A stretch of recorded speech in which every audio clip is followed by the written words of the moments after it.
Albatross, because it's 118 litres and it's going to be good for most people who want to have a go. So this is actually our new demo rig.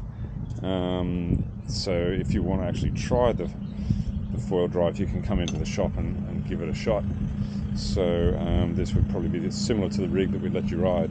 We might put a bigger wing on it. I was a little optimistic with the front wing. I just put an 1150 on it. I would have preferred to have the 1100 or even the 1250 because realistically today there was no bumps. It's only about probably 8 or 9 knots, so there's no real sea condition to speak of.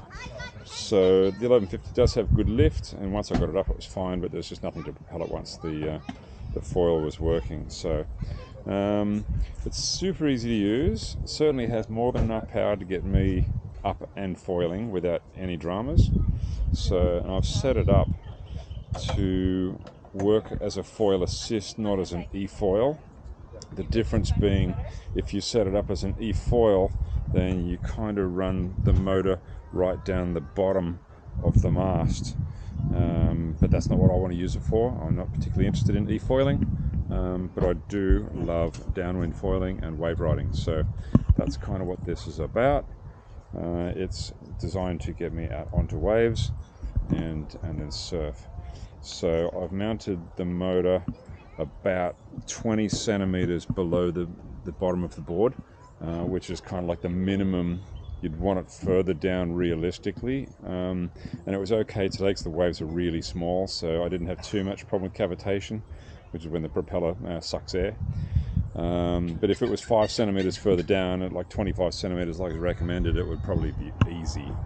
But yeah, I just wanted to try it out. I wanted some room to pump, so it's an 80 centimeter mast.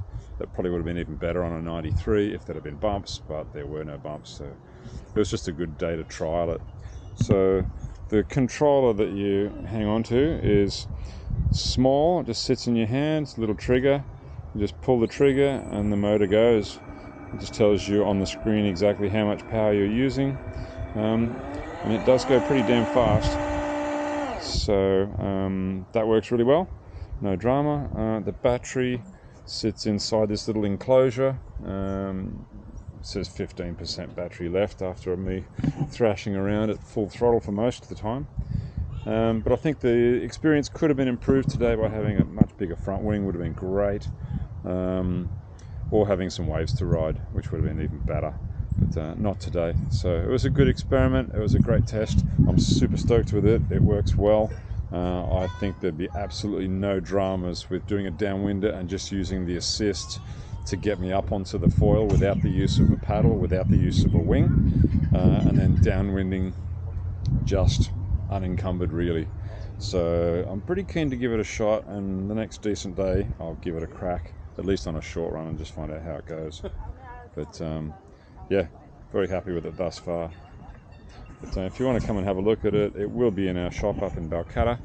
And if you want to have a go, maybe we can get together and show you how it works, and put it in your hands and have a go.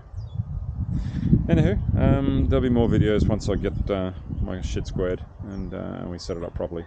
But till then.